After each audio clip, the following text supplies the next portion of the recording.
Olá, boa tarde. Veja os destaques do Portal da Assembleia de hoje.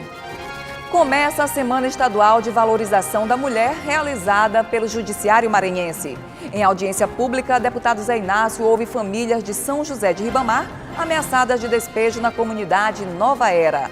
Seminário sobre as eleições 2018 discute as notícias falsas divulgadas nas redes sociais, as chamadas fake news. Você vai ver ainda no quadro Sala de Entrevista, Juraci Filho recebe o superintendente da Vigilância Sanitária do Maranhão, Edmilson Diniz. E mais, Alberto Pessoa Bastos foi empossado novo defensor público-geral do Estado. É agora no Portal da Assembleia.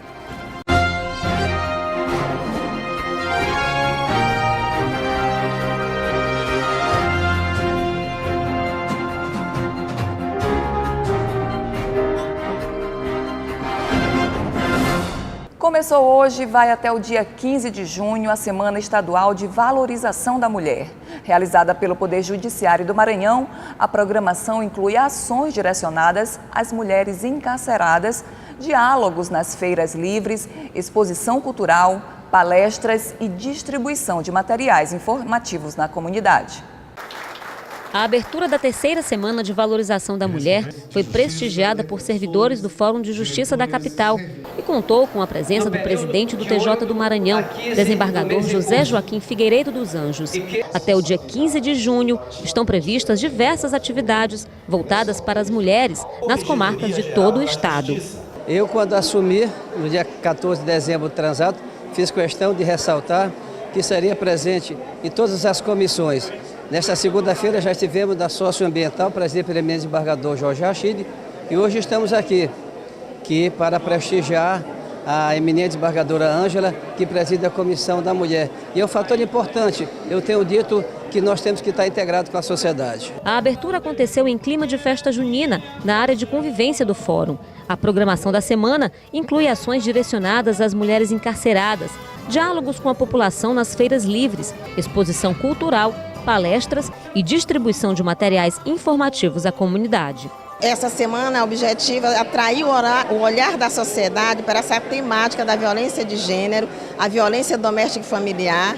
Ela integra várias atividades, inclusive tem um seminário de capacitação com os nossos juízes, promotores de justiça, defensores, operadores do direito, para nós, no sentido de capacitar os nossos magistrados, a rede de atendimento na proteção, no enfrentamento e no combate da violência doméstica contra a mulher, aliás, na proteção da mulher. Essa semana é de fundamental importância, é o terceiro ano que a Ser Mulher, que é a coordenação estadual, né, da mulher aqui pelo Tribunal de Justiça, é o terceiro ano, então este ano é uma programação muito interessante, começando hoje com a abertura aqui no Fórum, no sábado terá uma atividade no Maracanã, do Boi do Maracanã, no domingo também a atividade, na segunda e terça-feira terá o seminário, acontecerá o seminário com palestrantes renomados a nível nacional. Então é um momento de reflexão, é um momento que a gente firma o passo para continuar nessa luta que é permanente, que é constante, e nós estamos aqui colaborando também com a Semana da Mulher. Promovida pela Coordenadoria Estadual da Mulher em Situação de Violência Doméstica e Familiar, a iniciativa reforça outra campanha lançada na mesma ocasião, Todos por Elas, um movimento global criado pela ONU Mulheres. Toda forma de mobilização é importante e contribui para essa luta pela redução dessa estatística que ainda continua aumentando, mas que nós estamos trabalhando e com certeza isso em breve acontecerá, essa redução do índice de criminalidade, principalmente violência contra a mulher. A Assembleia realizou na tarde de ontem uma sessão solene proposta pelo deputado Roberto Costa em homenagem aos 13 anos de fundação do Conselho Nacional de Juventude, CONJUVE. Um dos pontos altos da sessão foi a homenagem dos participantes à ex-presidente do Grêmio Estudantil do Colégio Almirante Tamandaré, Marcele Cardoso da Silva, vítima de feminicídio na capital. Marcele, que era servidora do Detran, foi assassinada pelo ex-namorado, que se suicidou após o crime. A homenagem aos 13 anos da atuação do Conselho Nacional da Juventude, o CONJUVE, durante a sessão solene na Assembleia Legislativa do Maranhão, foi proposta pelo deputado estadual Roberto Costa. O Conjuve é um órgão consultivo que atua na construção de políticas públicas voltadas para os jovens e escolheu São Luís para sediar a 46ª reunião extraordinária do Conselho, realizada pela primeira vez fora de Brasília. Em função da escolha da cidade de São Luís como a primeira cidade a receber uma reunião do Conselho, uma reunião ordinária do Conselho, isso mostra, na verdade, o respeito que o Conselho tem pelas políticas de juventude no Maranhão e em São Luís. E com isso nós fizemos essa homenagem exatamente para dizer que ficamos felizes pela homenagem do Conselho em escolher a nossa cidade e a cidade de São Luís, a capital do Maranhão, para fazer esse primeiro evento fora de Brasília, do eixo de Brasília, e demonstrar toda a satisfação que tem também em função do papel importante que o Conselho tem tido durante os anos no sentido de construir políticas públicas voltadas para a nossa juventude. O Conselho agradece a casa, ao deputado Roberto Costa, e durante esses 3 dias, São Luís, essa cidade que é patrimônio histórico, cultural da humanidade, também é a capital nacional da juventude. A sessão solene foi presidida pelo deputado estadual Zé Inácio e contou com a presença do secretário nacional da Juventude, Assis Filho, da secretária estadual da Juventude, Tatiana Pereira, do vereador de São Luís, Raimundo Penha, e de conselheiros do Conjuve. Assis Filho falou sobre a importância da iniciativa do deputado Roberto Costa e destacou as ações do Conjuve para os mais de 50 milhões de jovens brasileiros. Hoje nós temos mais de 100 iniciativas do governo federal que formam um conjunto de ações chamado Brasil Mais Jovem e que tem ajudado a transformar a vida de milhões de brasileiros. O Conselho Nacional de Juventude, no exercício do seu papel de controle social, tem colaborado significativamente com o governo e com os jovens brasileiros nesses avanços e nessas transformações. O ponto alto da sessão solene foi a homenagem dos participantes à militante do Movimento Jovem do MDB e ex-presidente do Grêmio Estudantil do Colégio Almirante Tamandaré, Marcele Cardoso da Silva. Vítima de feminicídio, Marcele foi assassinada pelo ex-namorado que se suicidou após o crime. Aqui o Conjuve manifesta nossos votos de pesar e abraçamos fortemente. Marcele fortalece em nossos corações a vontade de transformar radicalmente nossa sociedade. Nenhuma a menos. Nem uma a menos. A sessão solene foi encerrada com a entrega de certificados a 26 representantes do Conselho e ao secretário nacional da Juventude, em reconhecimento ao trabalho prestado pelo Conjuve e ao movimento da juventude maranhense. É uma alegria muito grande aqui, primeiro, parabenizar o deputado Costa aqui por fazer toda essa homenagem aqui na Assembleia e que nós estamos representando 51 milhões de jovens no nosso país. Juventude que se alastra cada vez mais e o principal disso, a implementação de políticas públicas, é muito importante para efetivar todas essas questões ligadas principalmente à educação e à questão embrionária dos jovens aqui no nosso país. É necessário que essas políticas não se concentrem apenas em Brasília ou nos eixos de maior produção no Brasil, mas que venham para o Nordeste, para o Norte, Centro-Oeste, Sul, Sudeste. A intenção do Conselho Nacional de Juventude é rodar todo o país para promover essas políticas de juventude. A partir de hoje, 12 operadoras de saúde suplementar estão proibidas de comercializar 31 planos de saúde. A decisão foi tomada pela ANS, Agência Nacional de Saúde Suplementar, com base em reclamações recebidas pelo Programa de Monitoramento da Garantia de Atendimento da Agência Reguladora durante o primeiro trimestre deste ano. Os mais de 115 mil beneficiários dos planos não serão afetados pela medida, uma vez que os próprios planos são obrigados a manter a assistência aos clientes. A suspensão é temporária e pode ser revertida se as operadoras comprovarem melhoria no atendimento. A lista dos planos com venda suspensa está no site ans.gov.br/planos de saúde. A procuradora da Assembleia, Mise Gedeon, foi uma das palestrantes de um seminário que discutiu ontem as regras para as eleições 2018. Realizado pelo Instituto Maranhense de Estudos sobre Responsabilidade Pública, o seminário abordou temas como notícias falsas nas redes sociais e a responsabilidade jurídica na defesa de um processo eleitoral democrático. O seminário Eleições 2018 foi realizado no auditório do Fórum Desembargador Sarney Costa e contou com a presença de palestrantes maranhenses e de outros estados. A ideia do encontro, realizado pelo Instituto Maranhense de Estudos sobre Responsabilidade Pública, é garantir o acesso a informações importantes para uma disputa mais democrática nas eleições desse ano. A gente está trazendo algumas discussões que são interessantes às eleições de 2018, como, por exemplo, a polêmica análise da registrabilidade do ex-presidente Lula, a representatividade feminina, as fake news, que são pauta hoje do momento. Nós temos aí uma imprensa toda preocupada com essa divulgação de notícias falsas. Nós temos o Tribunal Superior Eleitoral preocupado com a divulgação dessas fake news e como isso pode interferir no pleito, né? Como isso pode, de alguma forma, macular a vontade do eleitor. Servidores públicos, estudantes e operadores do direito participaram das discussões. A procuradora da Assembleia Legislativa do Maranhão, Mise Gedeon, participou das discussões envolvendo as notícias falsas divulgadas em redes sociais e como as fake news prejudicam o processo eleitoral. A gente percebe que isso tem que ser debatido, essa matéria tem que ser enfrentada.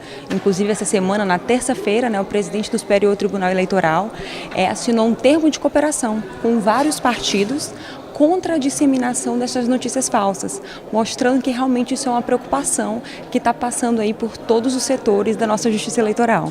O secretário de Saúde do Maranhão, Carlos Lula, que atua na área eleitoral, foi um dos palestrantes do encontro.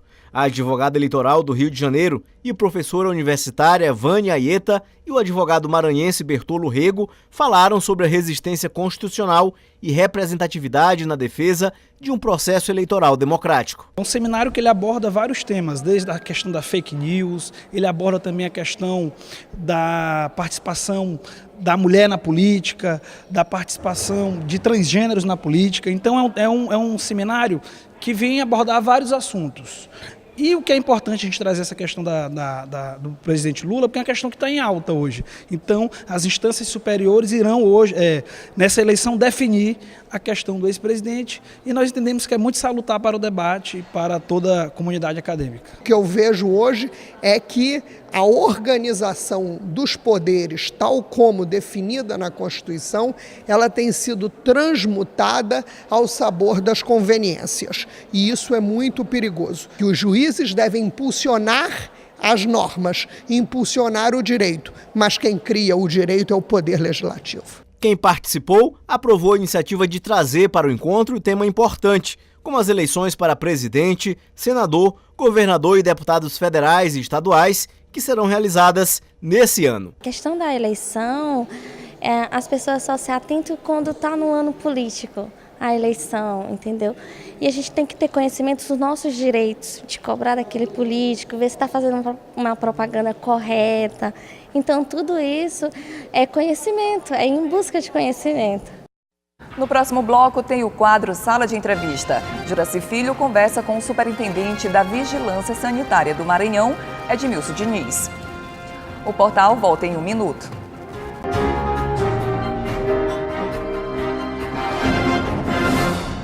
E no quadro Sala de Entrevista de hoje, Juraci Filho recebe Edmilson Diniz, superintendente da Vigilância Sanitária do Maranhão.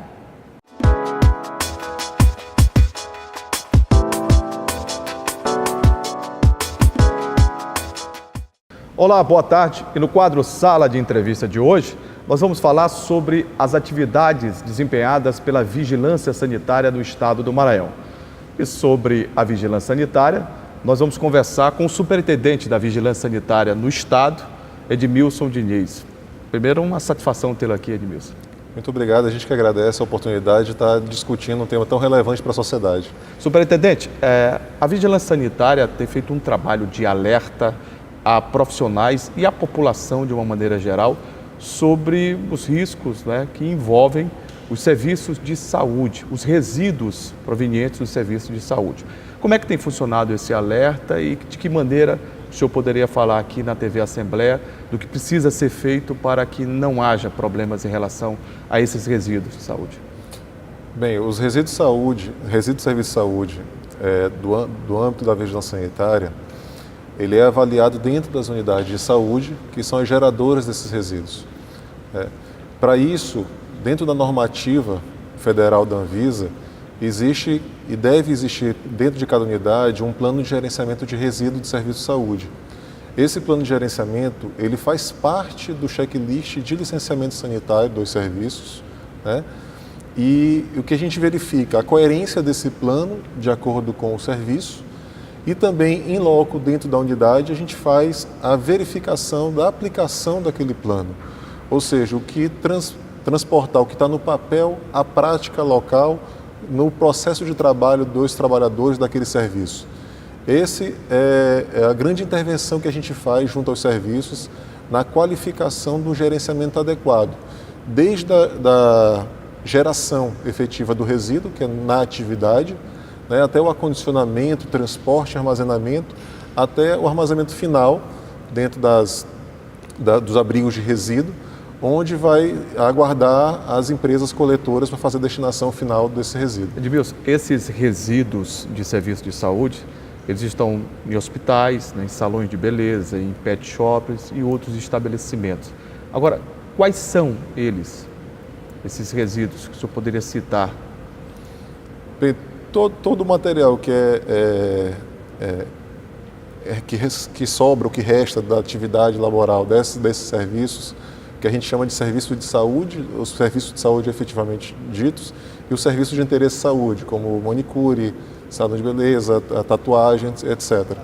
Todo esse resto, gases, algodão, suturas, enfim, tudo que é gerado a partir da atividade da assistência dentro de cada serviço, né, e aí de acordo com cada atividade, existe uma classificação desses resíduos, né, de acordo com o risco que eles geram para o meio ambiente. E aí existe um acondicionamento adequado para cada resíduo desse. Então o que a gente faz é exatamente verificar se aquele serviço tem um armazenamento adequado para o tipo de resíduo que ele gera. Que malefício ele pode trazer às pessoas, aos profissionais que se envolvam? Pronto. Os resíduos de serviço de saúde, eles são contaminados e também são contaminantes. Então o que a gente faz é orientar os profissionais que lidam cotidianamente com o resíduo dentro do processo de trabalho, seja no salão de beleza ou num hospital de alta complexidade, e para usar o equipamento adequado, o EPI adequado, que é equipamento de proteção individual, e a partir dali que façam o transporte adequado e o armazenamento adequado daquele resíduo, evitando acidentes com aquele resíduo. Porque como eles são contaminantes, eles podem gerar algum agravo a quem está manipulando aquele resíduo. A Assembleia Legislativa vai realizar no próximo dia 12, estamos muito próximos, o Seminário de Gestão de Serviços de Saúde. Na verdade, vai ser o primeiro seminário, dada a preocupação que a Casa Legislativa tem com este tema. Como é que o senhor entende essa preocupação da Assembleia e o que o senhor espera que seja debatido, discutido e alcançado através de um seminário dessa magnitude? A gente ficou extremamente satisfeito quando chegou o convite para tratar sobre essa temática aqui na Assembleia.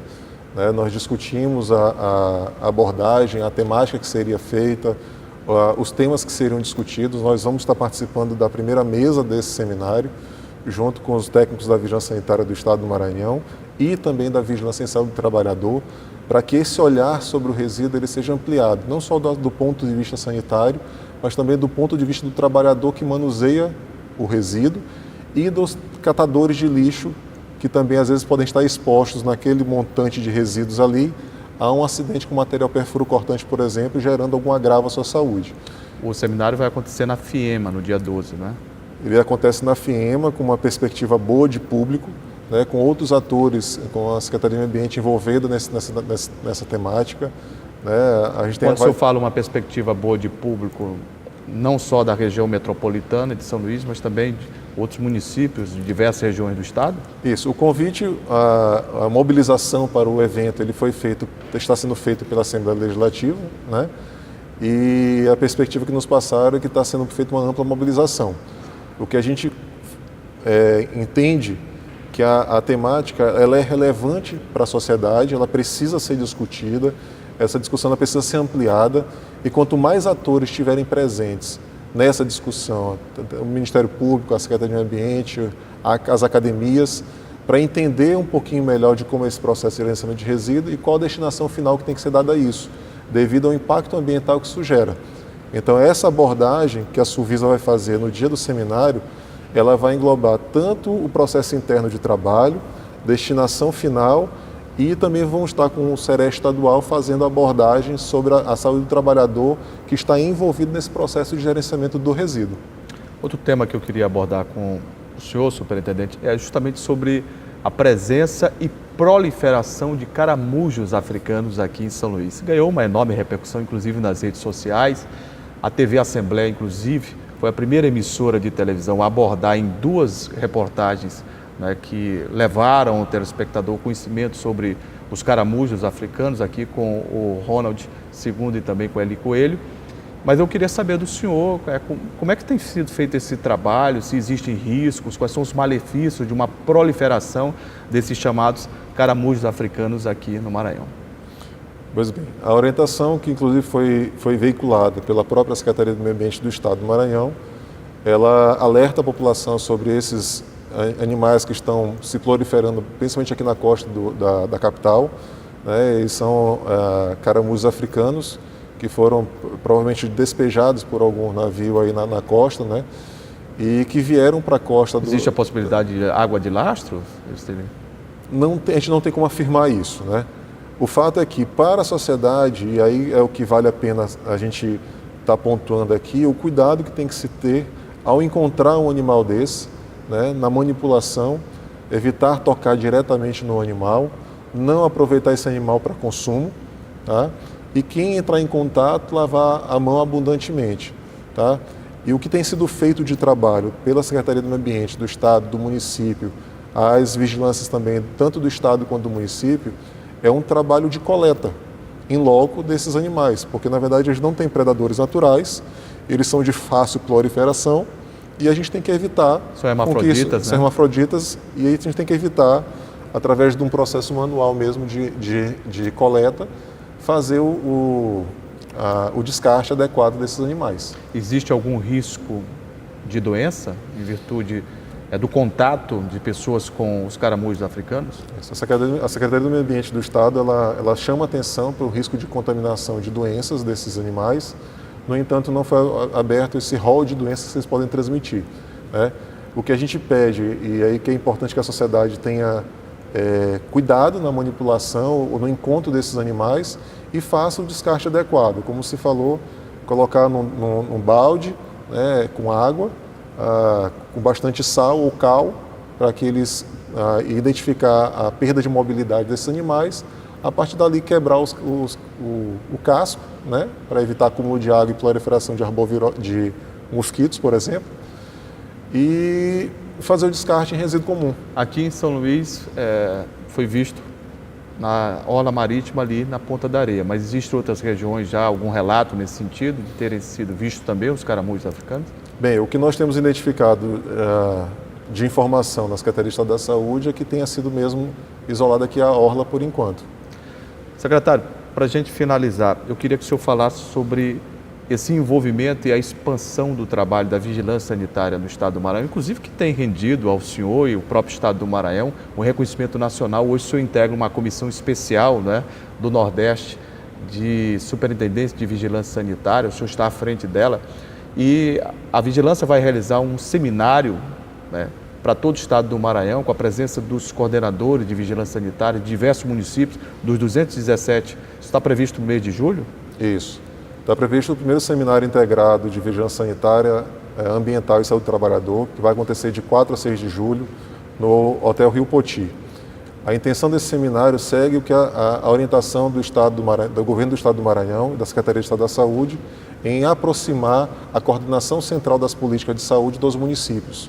E o que a gente quer, através desse seminário, além de proporcionar discussão de temas relevantes em relação ao eixo de vigilância em saúde, também abrir um espaço para que os municípios apresentem suas experiências exitosas e isso seja partilhado com os demais municípios, para que o trabalho de vigilância seja fortalecido no Estado do Maranhão. O fato é que essa aproximação do Estado com os municípios tem gerado resultados muito positivos. A gente saiu do começo do ano de 63 municípios com recurso bloqueado em vigilância sanitária para apenas 32. Isso nessa aproximação é um salto considerado. A gente ampliou o número de municípios em 22 municípios com vigilância ambiental implantada. Então, assim, houve um resultado dessa aproximação. E isso a gente vê nos indicadores de saúde, o que é benefício para toda a sociedade do Maranhão. Eu conversei aqui, gente, no quadro Sala de Entrevista, com o superintendente da Vigilância Sanitária no estado do Maranhão, o doutor Edmilson Diniz. Muito obrigado por ter vindo aqui. Parabéns pelo trabalho desempenhado. Obrigado, a gente que agradece o espaço. É sempre bom falar da vigilância para a população.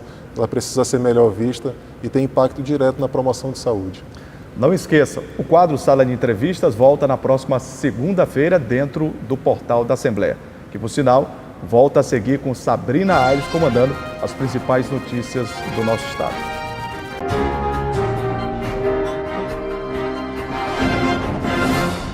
Inácio coordenou e presidiu ontem uma reunião que se transformou em audiência pública no plenarinho aqui da Assembleia. Na ocasião, ele ouviu a situação de moradores ameaçados de despejo da comunidade Nova Era, em São José de Ribamar. O deputado Zé Inácio abriu os trabalhos no plenarinho da Assembleia. Os moradores do residencial Nova Era discutiram durante a reunião com autoridades do poder público a possibilidade de despejo da comunidade localizada em São José de Ribamar.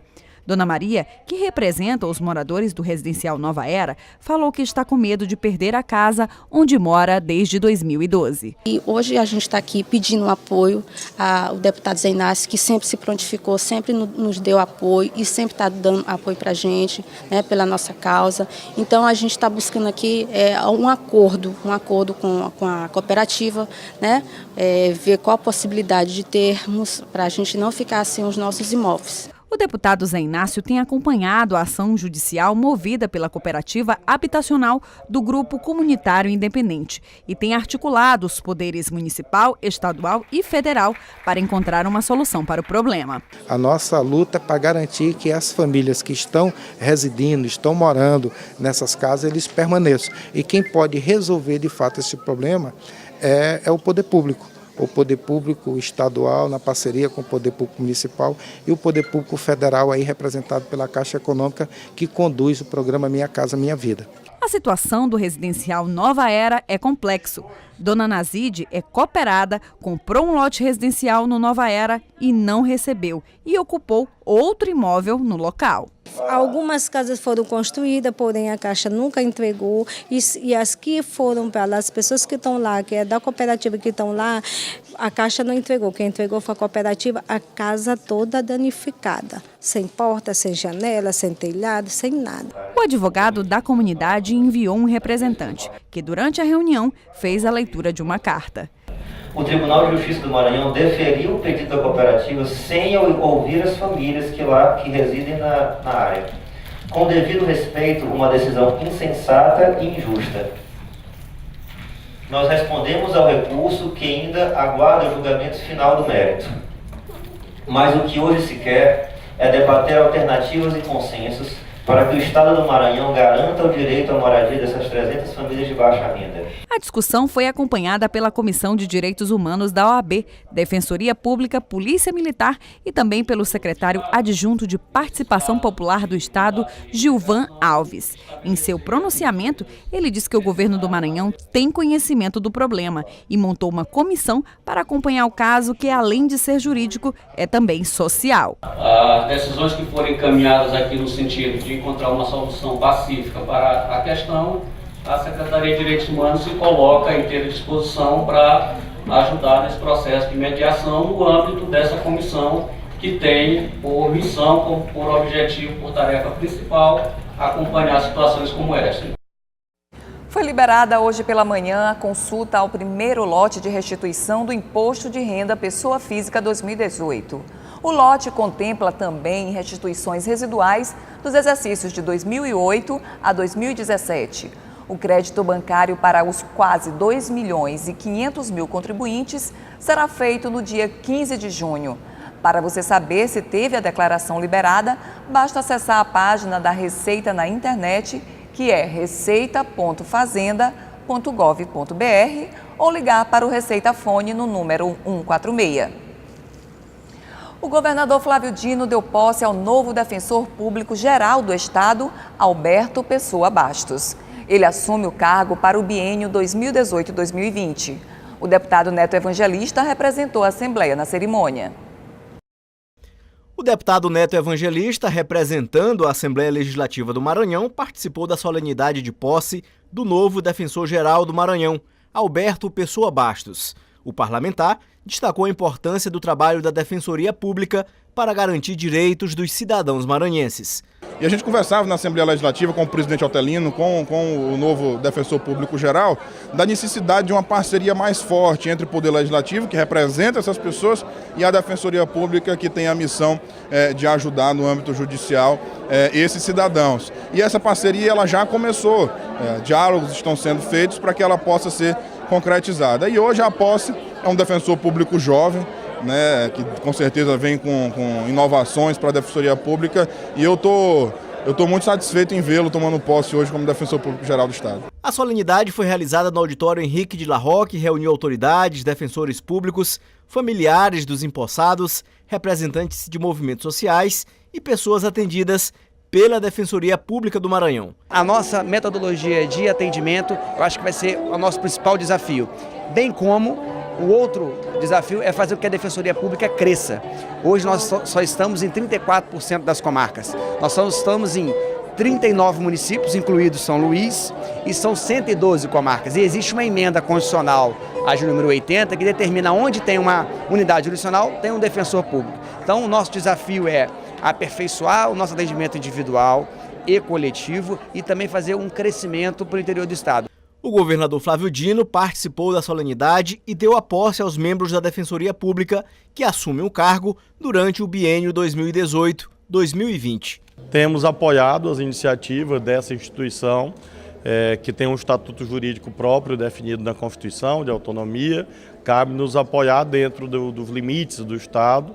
E temos feito isso desde 2015, apoiando, por exemplo, a nomeação de dezenas de novos defensores públicos para que eles possam progressivamente ser lotados em todas as comarcas do Poder Judiciário do nosso Estado, para que com isso todos os maranhenses tenham acesso a esse serviço. As eleições para a escolha do novo defensor-geral foi realizada no dia 13 de abril. José Augusto Gabina foi escolhido corregedor-geral da Defensoria Pública do Maranhão. Com certeza a Defensoria Pública é o braço do cidadão. É ela que leva o cidadão ao judiciário. É as portas do tribunal. A pessoa que não tem condições de construir um advogado, pagar honorários advocatícios, pobre, forma na lei, tem uma instituição para ampará-lo. O direito é para todos e a pessoa não se sente só. O ex-defensor-geral, Werther Lima, que ficou na função nos últimos 2 anos, fez uma avaliação positiva da gestão dele enquanto defensor-geral do Maranhão. Nós trabalhamos para que essa estagnação não ocorresse. Nomeamos 34 novos defensores públicos, abrimos 4 novos núcleos em Santa Helena, Santa Quitéria, Presidente Dutra e Balsas. Reformamos grandes núcleos para que tivéssemos um trabalho, melhor condições de trabalho para o defensor e melhores condições de atendimento para os nossos assistidos, como por exemplo Timon, Balsas e São José de Ribamar. Isso mostra que apesar de toda a crise a Defensoria não parou. O Portal da Assembleia fica por aqui. Para rever as reportagens e a entrevista de hoje, acesse o site al.ma.leg.br/tv. Fique agora com Eli Coelho e o Portal Cultural. Um ótimo fim de semana para você.